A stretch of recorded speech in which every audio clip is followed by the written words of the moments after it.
Hi guys, try naman natin dito sa BBQ Chicken. Sabi nila sikat to sa Korea. Kaya tikman natin kung masarap. Bagong bukas lang tong BBQ Chicken dito sa Resorts World. 3 days pa nga lang siya eh. Tapos ayan, meron pang pwedeng pagpicturean dito. Syempre, ang unang in-order ko ay ang french fries. Ang makasalanang fries na bawal sa akin. Pero hindi ko talaga matiis. Palagi ako nagka-crave ng mga patatas. Ewan ko ba. So ayan, kinain ko siya. Masarap naman siya guys. And basta talaga bawal na pagkain. Ang sarap eh.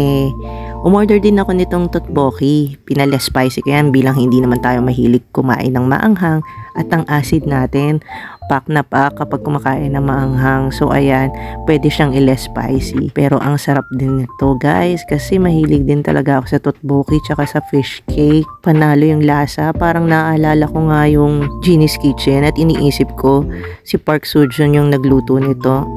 Ang sarap mo, Park Seo-joon. Char! Syempre, kailangan natin tikman itong bestseller nila ng chicken na umuusok. Pinausok-usok ni ate. Ang dami nito, besh. 16 pieces to. Hindi ko nga alam paano ko ubusin eh. Pero ayan, gusto ko kasing tikman to. At panoorin si ate kung paano niya imemelt tong cheese ng chicken na to. So ayan, inikot-ikot niya, minelt-melt niya, at nilagay sa chicken. Sabi nga pala ni ate, mozzarella at saka cheddar cheese daw yan. Dami no, ang daming cheese.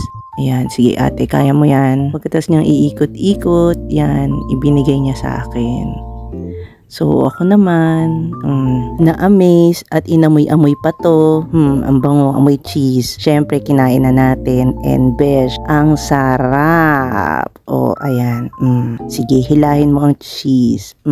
Bagay na bagay yung cheese sa chicken. Masarap siya. Pero mas gusto ko yung flavor ng isang chicken. Tapos, ayan, syempre, sabi ko sa inyo, madami siya. So, hindi ko nauubos. Kaya, tinake out ko na lang yung tira at binigay ko na lang dun sa mga kasama ko sa bahay para mabusog din sila at makatikim ng BBQ chicken. Yun lang.